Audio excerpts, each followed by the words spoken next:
আমি রয়েছি আজকে বিড়লা প্ল্যানেটোরিয়াম অঞ্চলে আর সেন্ট পল ক্যাথিড্রাল যে সংলগ্ন অঞ্চল সেখানে। এইখানে 21শে জুলাই যেটা কালীঘাট তৃণমূলের জন্য এই জায়গাটা সংরক্ষিত হয়েছে 21শে জুলাই সমাবেশে। সেখানে আদালত থেকে বলা হয়েছে যে তারা 3000-এর থেকে বেশি কর্মী নিয়ে কিন্তু এখানে আসতে পারবেন না, তাদের এখানে জনসংযোগ হবে না। তাদের ম্যাক্সিমাম যে জনসংযোগের পারমিশন তারা পেয়েছেন সেটা 3000। তার সাথে সাথে এখানে বিভিন্ন যে কথা বারবার করে বলা হয়েছিল সেই কালীঘাট তৃণমূল কিন্তু বারংবার একটা জায়গা বলতে চেয়েছিল কলকাতা আদালতকে, হাইকোর্টে, যে কোনোভাবেই যেন তাদের এই ধর্মতলা যেখানে এত বছর ধরে বহু বছরের যে এই সমাবেশ স্থল সেটা যেন কোনো রকমে পরিবর্তন না করা হয়। কিন্তু আমরা দেখতে পেলাম যে তাদের বক্তব্য আদালত থেকে যে এই আদালতেরও কিন্তু কাজ এখানে নির্বিঘ্নে হতো না, কারণ এই 21শে জুলাইয়ে যখন সমাবেশ হতো বিগত বছরগুলিতে সেই সময়তে কিন্তু আদালত যেটা বলছেন যে রাস্তা কিন্তু অবরুদ্ধ হয়ে যেত। কলকাতার যে মেন প্রাণকেন্দ্র ধর্মতলা সেই অঞ্চলটা কিন্তু কোথাও গিয়ে অবরুদ্ধ হতো।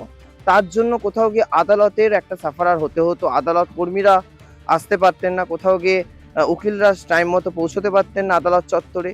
এছাড়াও যেটা আমরা দেখে চলেছি যে সেখানে দাঁড়িয়ে থেকে বিভিন্ন মানুষ যারা জনসাধারণ তাদেরও একটা অসুবিধার বা বিঘ্নিত সৃষ্টি হতো এখানে। তার সাথে সাথে এই আদালত চত্বরে যে বক্তব্য যে না, এই বিঘ্নিত সৃষ্টি করা যাবে না, অন্য কোথাও এটা করতে হবে। শেষমেশ অনেক টালবাহানার পরে তারা সমর্থন পেয়েছেন এখানে। এই সমর্থনের সাথে সাথে তারা যেটা দেখতে পেয়েছেন যে এখানে যে টালমাটাল পরিস্থিতির মধ্যে যে এই যে বিড়লা প্ল্যানেটোরিয়াম অঞ্চল বা এই সেন্ট ক্যাথিড্রাল যে রোড রয়েছে এখানেই কিন্তু তাদেরকে অনুমতি দেওয়া হয়েছে সর্বসাকল্যে। সেখানে 3000-এর বেশি জনসমাগম হবে না, বিভিন্ন শর্ত সেখানে আরোপিত হয়েছে। তার সাথে সাথে সময় বিধির একটা দেওয়া হয়েছে যে দুপুর 12টা থেকে বেলা 3:30 এই সময়ের মধ্যেই কিন্তু এই সমাবেশ সম্পূর্ণ করতে হবে। তার সাথে সাথে আমরা দেখেছি যে আজকে যে এই বিড়লা প্ল্যানেটোরিয়াম চত্বরটা এবং তার সাথে সাথে আমরা যে সেন্ট ক্যাথিড্রাল এই যে জায়গাটা, এখানে কিন্তু কোনোভাবে আদালত থেকে এইটা বলা হয় তারা এখানে সমাবেশ করতে পারবে বা কোন জায়গাটায় তারা কথা বলতে পারবে বা তাদের এই সমাবেশের স্থলটা কি হবে। তো সেই জায়গা থেকে দাঁড়িয়ে থেকে একটা তাদের প্রশ্ন রয়েছে যে সংযোগ স্থল কোথায় হবে বা সমাবেশ কিভাবে তারা পুরো বিষয়টা পরিস্থিতিটাকে সম্পূর্ণ করবেন। সেই প্রশ্নের মুখে দাঁড়িয়ে আজকে লালবাজারে পৌঁছেছেন কালীঘাট তৃণমূলের কুণাল ঘোষ, ডেরেক ওব্রায়েমরা। সেই জায়গা থেকে আমরা যেটা সূত্র মারফত জানতে পারছি তারা এটাই আবেদন করবে যেন আজকের মধ্যে তাদেরকে বলে দেওয়া হয় যে কোন জায়গায় তারা সভাস্থল করতে পারবেন, কোথায় সমাবেশ হবে, কোথায় কিভাবে ট্রাফিক তারা দেখবেন বা আইন তাদেরকে কিভাবে, প্রশাসন তাদেরকে পাশে থাকবে, সেটা কিন্তু একটা প্রশ্নের মুখে দাঁড়িয়ে আছে।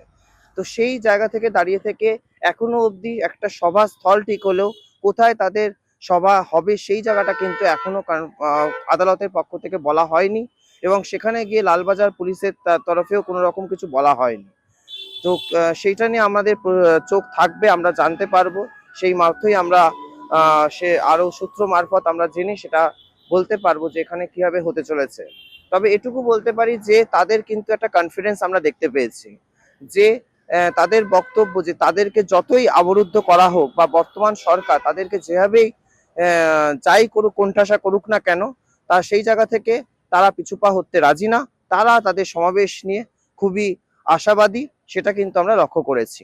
কালীঘাট তৃণমূল যেই স্থান সেটা আমরা পরিদর্শন করালাম, কোথাও গিয়ে বিড়লা প্ল্যানেটোরিয়াম সেন্ট্রাল ক্যাথিড্রালের ঠিক সংযোগস্থলটাকে আপাতত চিহ্নিতকরণ করা হয়েছে। ক্যামেরায় শোভনের সঙ্গে আমি অর্পণ, আরোহী নিউজ বাংলা, কলকাতা।